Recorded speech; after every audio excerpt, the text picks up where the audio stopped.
Hi, everyone. Thank you for joining us. Sorry for the delay. I want to introduce myself first. I'm the moderator. I'm also a founding partner at Medina Orthwine LLP, which is a small civil rights firm here in Oakland. I am also an NLG member and a chapter board director and one of the supervising attorneys for the Santa Rita Jail hotline. And I will be moderating the press conference today. We are here today to address the crisis at Santa Rita Jail, specifically the medical neglect and egregious constitutional violations being perpetrated by the county against the people they are charged to care for in their custody. Almost a year ago, the San Francisco Bay Area chapter of the National Lawyers Guild launched the Santa Rita Jail hotline to provide advocacy support and resources to people in Santa Rita Jail. It has become quickly and increasingly apparent through the hotline calls and their volunteer and staff advocacy that the Sheriff's Department is not motivated or interested in caring for the people in their custody. In fact, the county has been complicit as these constitutional violations continue to mount, and they are now making every effort to avoid taking responsibility for the jail's failures to provide disability accommodations and necessary pain management and medical treatment to Mr. Randy Harris, who is the person we are zealously advocating for today. I want to introduce Lena Garcia-Schmidt, who is the director of the National Lawyers Guild Bay Area Chapter's Santa Rita Jail Hotline. She's going to talk a little bit about the Santa Rita Jail Hotline generally and specifically about her advocacy and the hotline's advocacy for Mr. Randy Harris and the current situation regarding a judge's order and the county's current defiance of that order. Take it away, Lena. Thanks, Jen, and thanks everybody so much for your patience with our technology challenges. So my name is Lena Garcia-Schmidt. Like Jen said, I help to coordinate a hotline for people in Santa Rita Jail. This hotline was originally conceived of as a response to the pandemic, to COVID-19. And along with 20 other wonderful hotline workers, I take calls from people in Santa Rita who are reporting concerns that have really expanded our understanding and the scope of what is going on inside the jail, including mental health and disability-related neglect, unsanitary conditions, abuse, and a culture of cruelty from deputies, among other concerns. And so last year, the hotline connected with Randy Harris, who's a 59-year-old who suffers from a seizure disorder.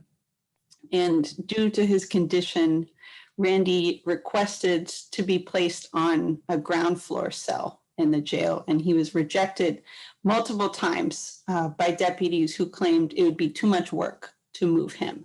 And at one point, a deputy actually told him, have a seizure and then we'll talk. And so on October 3rd, 2020, Randy suffered a fall, which could have been prevented by his appropriate placement. And he ended up suffering a really serious injury to his neck and spine, which was diagnosed as spinal stenosis. And at that time, he was issued a wheelchair and a neck brace because he can no longer walk more than 10 to 20 steps at a time. And since his injury for the past 6 months, Randy has consistently maintained that Wellpath's recommended regimen of stretching and Tylenol has been totally insufficient to manage his condition, and that he frequently wakes up screaming in pain.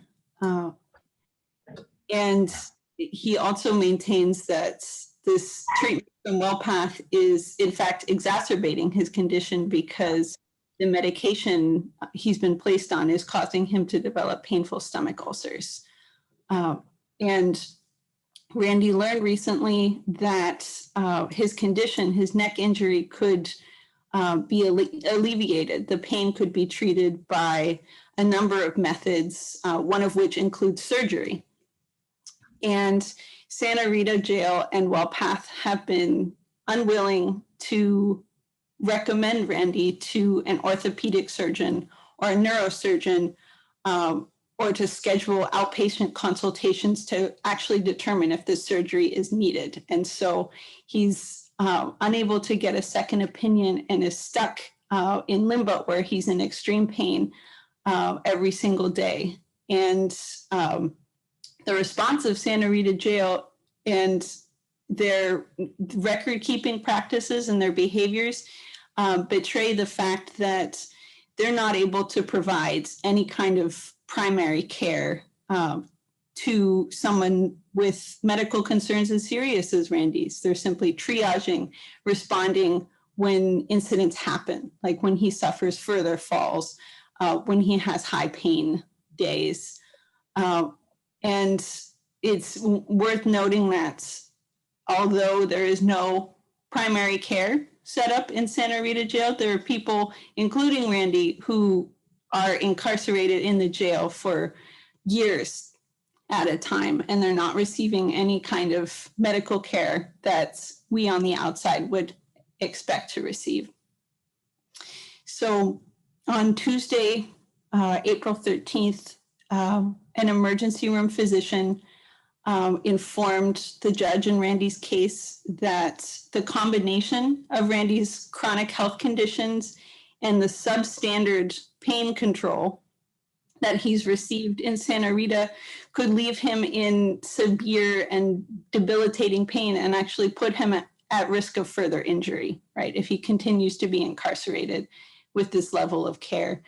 And the doctor recommended an immediate intervention, including a prompt follow-up with an orthopedic or neurosurgeon. And so on Friday, April 16th, the judge ordered Randy to be transported forthwith, immediately to Kaiser to have this appointment. And Santa Rita was intended to facilitate his transport. And we learned soon afterward that not only was Randy never transferred to Kaiser, he remained in Santa Rita, but that county council intends to oppose Randy's release to Kaiser for, again, not for surgery, just for an outpatient appointment to determine whether surgery is necessary. And they're opposing this on procedural grounds.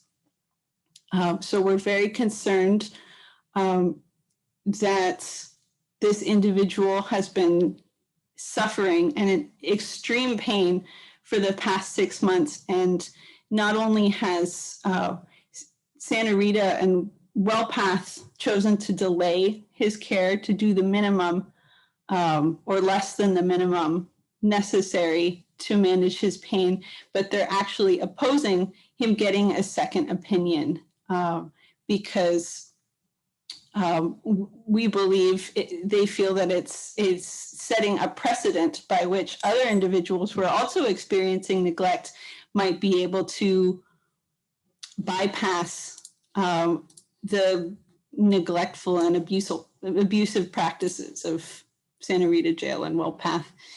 And I think it's also important to remember that it's not just Randy who is experiencing these conditions, and it's important to also uplift what other people in Santa Rita Jail are experiencing. There's a wide range of medical neglect that people have reported to us, including not able to access albuterol inhalers if they suffer from asthma, things like that. And we're very, very lucky to have with us Robert Abeyta, for whom we recently did a similar campaign when Rob was unable to access the medical devices and the level of care that he needed to be safe and to be well in Santa Rita.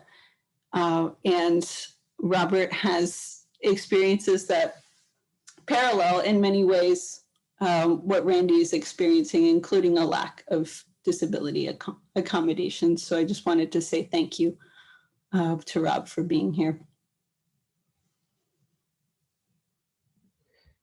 Great, thank you, Lena, for sharing. And before we get to Rob, I want to next introduce Yolanda Wang, who is a civil rights attorney and the National Lawyers Guild member who has been an advocate on behalf of many individuals and classes of people in county jails, including folks detained at Santa Rita.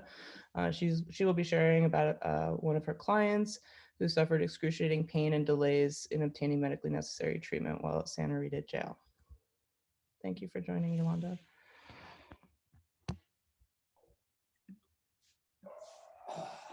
Is it my turn, Jen? Yeah, sorry. Yes, it is. Thank you. I think people need to understand that while we are appalled at the inhumanity that we are observing, that this is the way Santa Rita operates. This is the way it wants to operate. Its priorities are not the same priorities that we have. Wellpath is a for-profit organization. If you read the bio that Gregory Ahern posts on the sheriff's website, he's most proud of the fact that he has a degree in finance and that what he's done is run the jail on this capitalist financial basis to fund the things that he thinks are important, which is the salaries of his staff, and to minimize as much as possible the money spent on inmates, except on the issue of security. So if you dig a little deeper, you'll find out that all the services to inmates are funded by the inmates. So the reason why commissary is high, the telephone is high, and all these charges exist is because that's how direct services to inmate is paid for. And Wellpath gets a per diem per inmate. They get a certain amount based upon population. If they provide no medical services, they get to keep all that money. If they provide extra medical services, it cuts into the money that they're earning. So they have every incentive not to provide anything over and above or extra. And to delay. We've had reports where people say, you know, the medical staff comes up to them and say, when are you going to be released? Because if they have this medical problem and they're released, then it's somebody else's financial responsibility and it's not Santa Rita's. So everything that we see is par for the course. It's the way they operate, it's the way they want to operate, and it's the way that they feel is the correct way to operate. And their standard is, if someone's not dying, if you're not dying, if there's not going to be long-term permanent disability, then they're cool. They can make mistakes, they can be negligent, they can do the very minimum, and as long as you're not going to die or lose an organ or something of that sort, it's okay. So for example, you break a bone in your hand and they don't set the bone and the bone sets crookedly, but your hand can still work, they don't care. They don't have to splint it. I mean, these are the kinds of things that they do to minimize their expenses. So their whole thing is a dollars and cents evaluation. It has no concern for the amount of pain that the person is receiving. And it's always about how much easier is it for them to do it the way they want to do it, rather than how much does it ease the suffering or the pain or the discomfort. That's not part of the equation. You have a medical problem, you need painkillers, they'll give it to you on this schedule, even if that's not the schedule you need. Even if the doses are not when you need them. You need a painkiller every 4 hours, too bad. There's only pill call twice a day. That's just the way they run. You have asthma and you need an inhaler. Well, you get the inhaler at the morning pill call and the evening pill call. That's not when you have an asthma attack. Push the button, and if they get around to it, they'll come by for you. So if you have an asthma attack at 2 in the afternoon and pill call's not until 5, you need to wait. That's just the way they roll. And it doesn't reflect my values.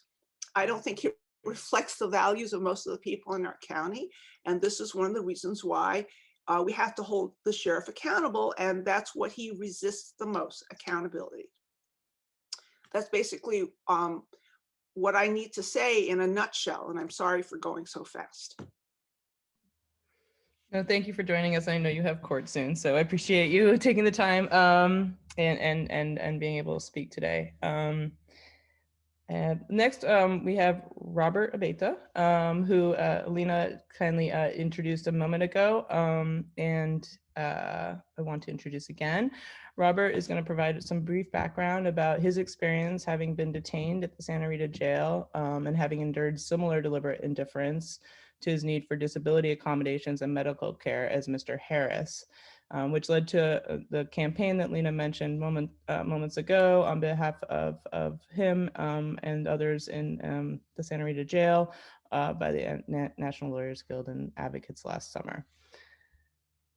Welcome, Robert. Hi, thank you. Yeah, I'm really not surprised to hear a lot of these things happening still at Santa Rita.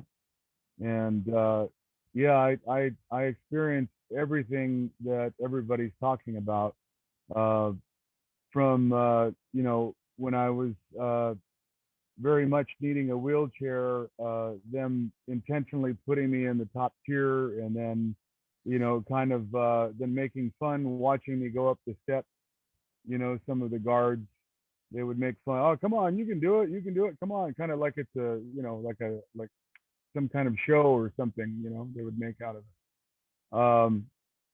And you know, I've had asthma for a long time and COPD, and I've been using several different inhalers, and they kept the rescue inhalers away from me.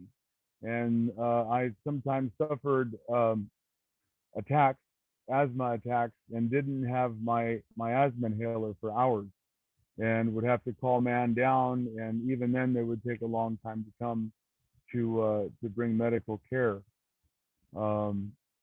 I also went through not having a CPAP for the first month and a half that I was there just recently, and thanks to Lena and the National Lawyers Guild, I actually was able to get a CPAP after about a month and a half being there. But I stayed up for almost 30 days entirely when I was there because I couldn't sleep without it. I'm completely dependent on having a CPAP to sleep.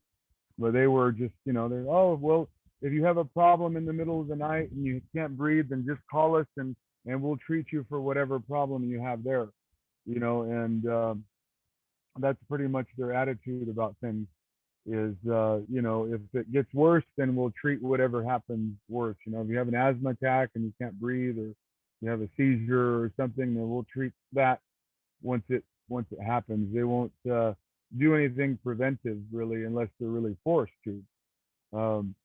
We got several court orders from my defense attorney, and I think maybe one through NLG. I can't remember exactly, but I know we had a few. We had at least 2 or 3, and they would just ignore them. You know, they would ignore them. Somehow NLG got Richard Valle, the I believe he's a council member or something, a board member for the county. He a board of supervisors. He came out and saw things. And actually, when he came, that's when they started kind of moving around a little bit and got me a machine. I think a couple days after he came and actually talked to me. And he saw the room that they had put me in. They actually put me in this terrible room right before he came.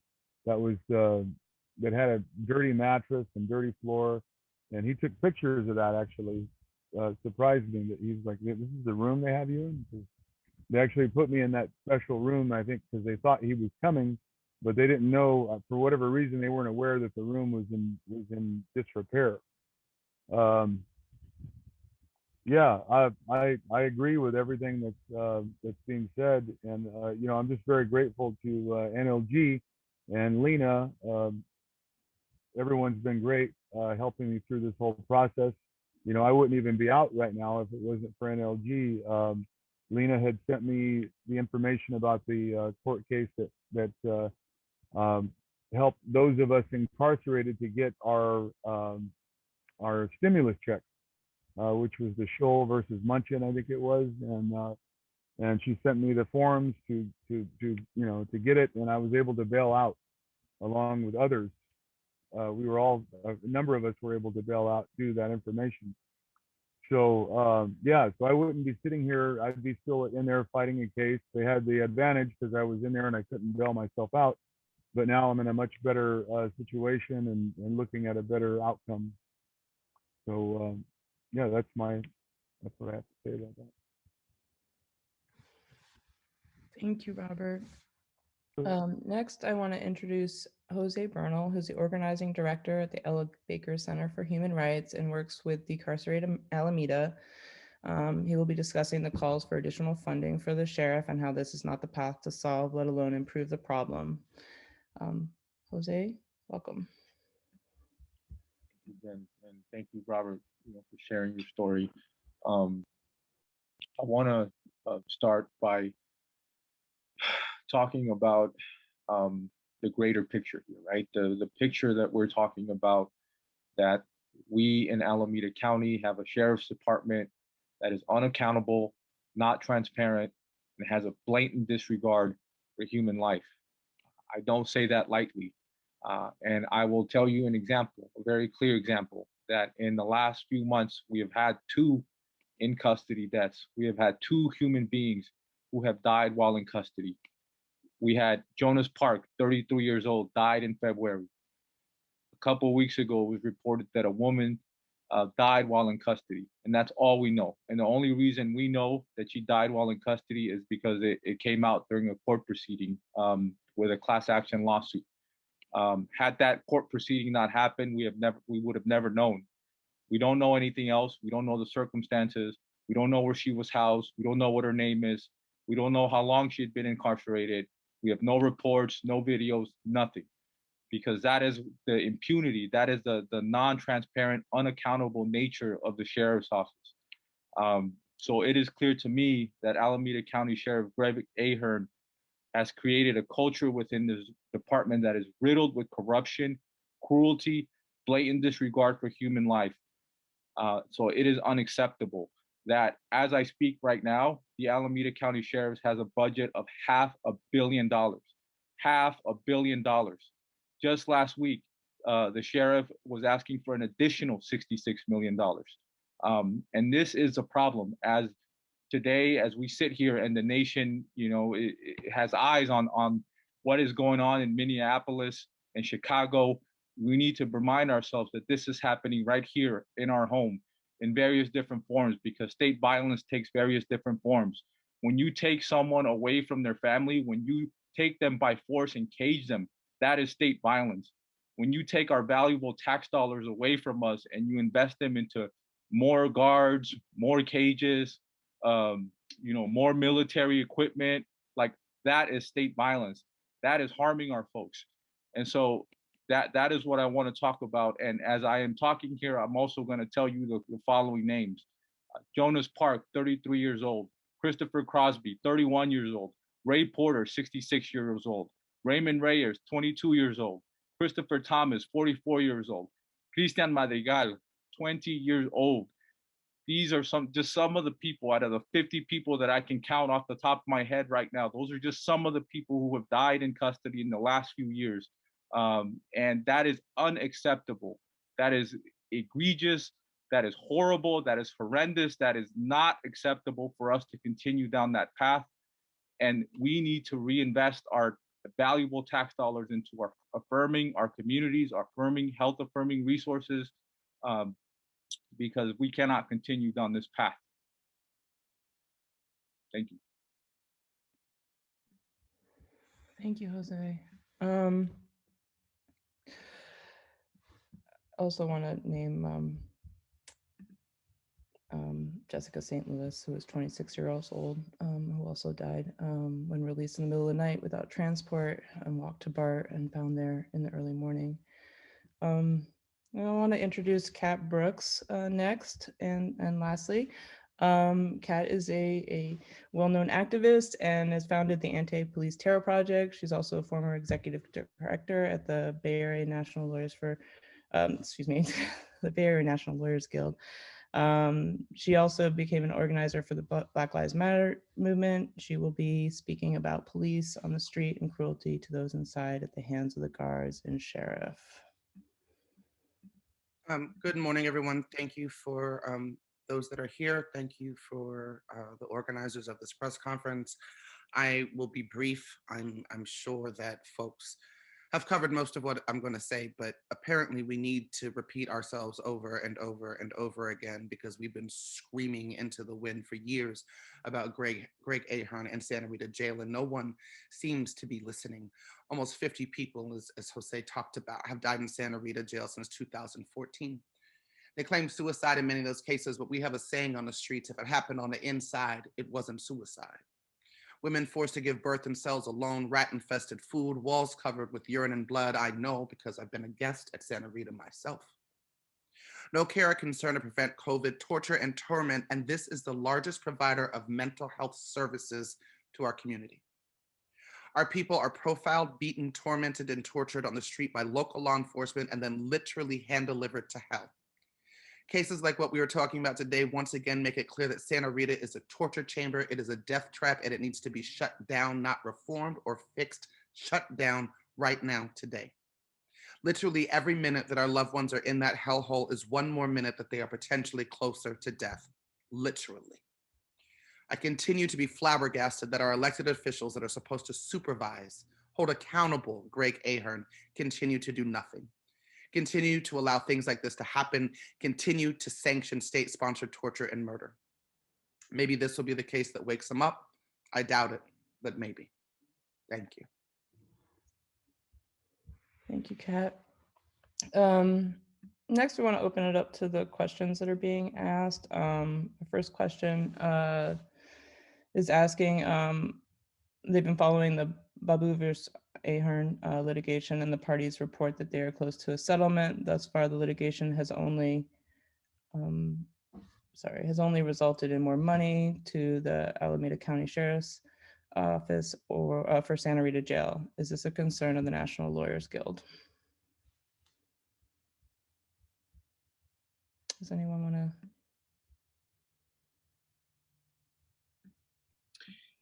And beyond, I would love to hear from everyone on that question.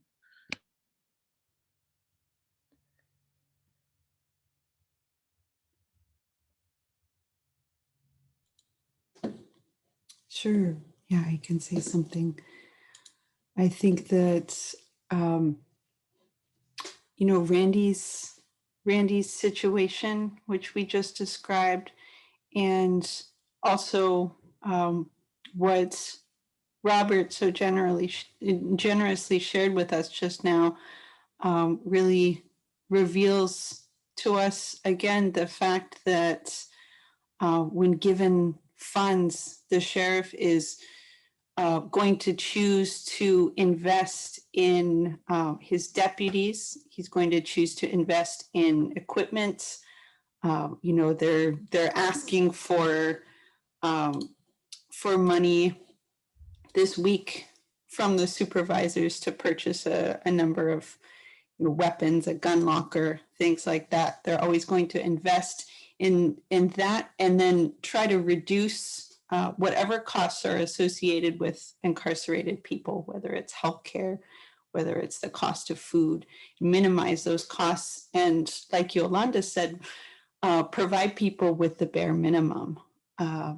And I think we also know that if there is space in Santa Rita Jail, they will fill it, right? And so creating something like a separate facility for mental health care, a separate wing for mental health care, we feel that's a diversion because the sheriff is always going to find more people to fill those beds, right? This is not going to help people. This is going to traumatize people further.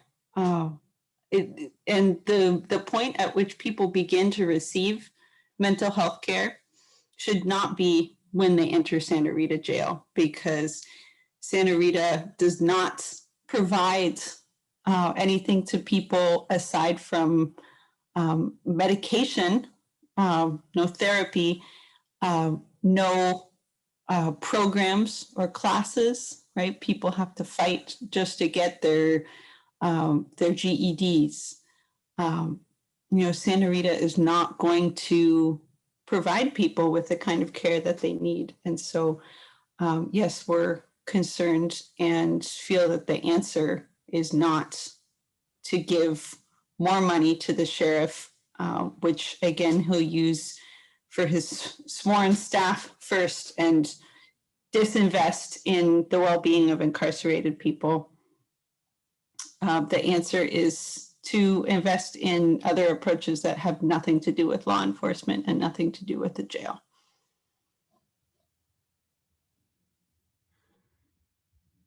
And I can add a little to that. Go ahead, Jose.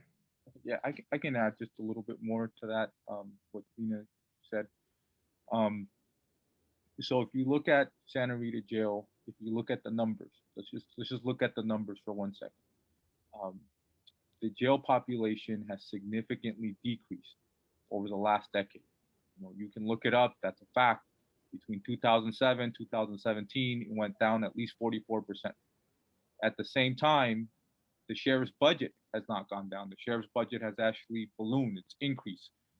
Since 2004, I think the number was something like 92%, not exact figure, but over 90%. The budget has gone up. Where right now, where we're at, the total budget for the sheriff's office is about $500 million. Earlier, you heard Robert talk about his experience and how when he got the stimulus check, he was able to actually bail himself out. That it should tell you that 94%, the last figure I looked at a few months ago, 94% of people currently incarcerated inside Santa Rita Jail are there pre-trial, meaning that they're there because they're too poor. They can't afford to be out, because that is the system that we have. And so when we talk about the Babu case, one of the things that the report, the quote unquote report that came out that led to the more funding for the sheriff, also said you could do that. You could quote unquote hire more staff, or you could decrease the jail population. And the county chose to do, more staff, because Ahern gets what he wants. Ahern says, I want more staff. I need more staff. Let's not look at the facts. Let's not look at what's happening. It's just a blank check. Alameda County Board of Supervisors said, okay, we're going to give you $310 million over the next, $318 million over the next 3 years. And so, yes, it is a big concern. I'm part of a coalition with various different groups, organizations, Decarcerate Alameda County. Every year, the county votes on a budget. This is going to come up in June. If folks want to find out more and how to support, how to work with us to try to stop that, try to remove some of that money from the sheriff and reinvest it back into the community, join us at decarceratelamedacounty.org, and we'll be able to plug you in on how to support that work. So I'm going to actually take us back to the conversation about mental health services being provided by law enforcement, right? Between 30 and 50% of every person that is murdered in this country by law enforcement, whether that's inside American concentration camps or on the street, is in the middle of a mental health crisis. The intersection of Blackness, mental health crisis, and law enforcement is a deadly cocktail. And there is a national conversation that is happening right now, conversation, by the way, that was born in Oakland 5 years ago with APTP's launch of the Defund OPD campaign. The demand was to take 50% of our local dollars, right, our local OPD dollars, and redirect those into 24/7 services for mental health supports and services, and create a model of response to mental health crisis that did not lead with law enforcement. We got tired of waiting for the city to do it. We got tired of waiting for the state to do it, so we did it ourselves. Right, we created Mental Health First, which is our first and only non-911 response to mental health crisis. It is a number that our folks can call to get help instead of handcuffs, to get compassion and care instead of badges and guns. We should not be funding law enforcement to deal with mental health crisis. The fact that we invest thousands and thousands of dollars, right, thousands and thousands of dollars to law enforcement to deal with, not treat, not help, not rehabilitate, not heal mental health crisis defies all rationale and logic. There's a huge conversation in Oakland right now, as there is in cities across the country, because it's happening everywhere, about public safety, right? And what we need to invest in order to have safe communities. What we need to invest in is services that deal with trauma, that deal with mental health, and keep families together, keep communities together. That is how we forge pathways to safety. We do not need to continue to fund a murderer to deal with our community members who are in crisis. I definitely agree with that. I just want to say, my experience dealing with mental health issues. Now I'm on medication. I'm very stable right now, but I suffer from major depressive disorder, and sometimes that has devolved into a situation where I might be somewhere that I don't know where I'm at. That's a very terrible thing to endure when you're already dealing with mental health issues. That's even more traumatizing, to be further abused and then thrown in a cage and locked up for several months. So yeah, I agree with that. There definitely needs, I've been praying for there to be something other than guns and violence to be responding to when somebody has a mental health crisis. Definitely. I support that 100%. I also just want to lift up the reality that prisons actually and jails create mental health problems for people, ongoing solitary confinement, the trauma that is incurred at the hands of sheriffs during processing, booking, arrest, the police. These all contribute to mental health problems that people have. And I was a former psychologist, and I worked in the prison system. And I have to say that that more money to these systems is actually creating more mental health crises for people and exacerbating already existing mental health crises that occur. And I just wanted to mention that as well. So more money doesn't necessarily mean better treatment. It actually is more likely to increase their security and increase the levels of and incidents of trauma that they're inflicting on people. Yeah. And I would just, I would add, I think that's a really important point you make about security, right? And I think that with Santa Rita, we've seen that security concerns defined broadly are being used as this blanket excuse to do everything from, place people with mental health issues into solitary confinement, to also disregarding a direct order from a judge to transfer someone forthwith to the hospital, right? That the security concerns allow them to disregard the will of the community and essentially be in contempt of court, which is what we're arguing. And I think it's also worth pointing out that the physician who reviewed Randy Harris's records recommended that he get a more holistic care that is just not possible in Santa Rita, that he needs not only primary care to determine how to manage his pain and what should be done, whether it's surgery or some other kind of treatment, but also that he needs mental health support and mental health care to deal with this traumatic injury that he experienced. And I think that,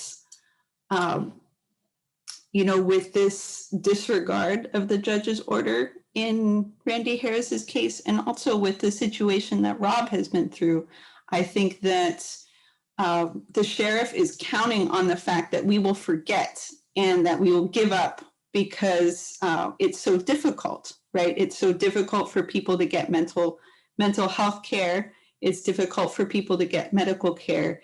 And I know that I will never forget the things that people have shared with me, that people have graciously shared with me through my experience with the hotline. And I feel that it's my responsibility as someone working on this hotline to make sure that we don't forget and that we continue to fight for people to receive the mental health care that they need, the health care they need, even if it's difficult. And even if we have to go up against the sheriff disregarding the judge's order. right? And so we're going to continue pushing for Randy Harris to get the care that he needs. Thank you, Lena, for bringing us back to the lack of accountability and oversight here, or methods for action to prevent these kinds of abuses that we have available at current. Just want to open it up to anyone else who may have questions, and if not, the panelists, if they have any closing comments.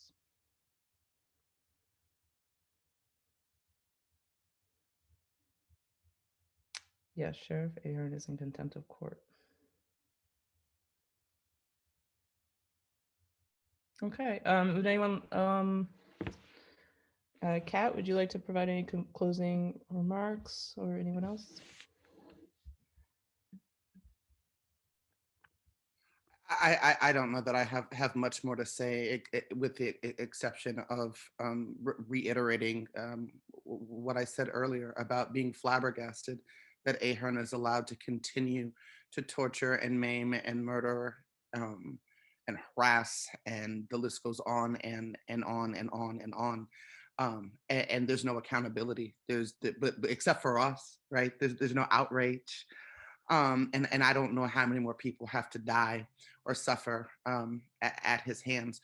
We are in the middle of an incredibly powerful political moment, right? Where the will of the people has been made clear, not just locally here in the Bay Area, but across the country. We are tired of investing in a violent carceral state and militarized police that does nothing to make us any safer. And our elected officials are supposed to work for us, and they're supposed to bend to the will of the people. We are not supposed to bend to the will of money-hungry, violent people that have no interest really in keeping our community safe. If we could incarcerate our way to safety, America would be the safest place in the world, because we do that more than any other country on the planet and more than most countries combined. Logic, matrix, data, and our own humanity should dictate that we do something different. Defund Santa Rita, invest in community. Thank you. Anyone else want to add anything, or I think that's a good place to wrap up. Great. I just want to invite people to go to our website, and if you're interested in volunteering or providing support for the Santa Rita Jail hotline, you can find information there. I believe there's also some information in the chat regarding how to get involved. But like Kat said, we are the ones who are out here fighting for folks to be heard and to be cared for in the jail system and released. So on that note, thank you all for joining us. Thank you. Thank you to all the warriors on here for your work. I see you, appreciate you. You too, thanks.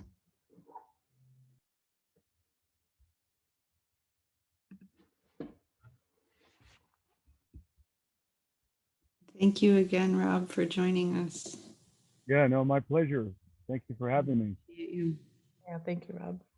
Very glad to be here. Thank you, Rob. Thank you, Lena, for all the organizing, and Jen for moderating.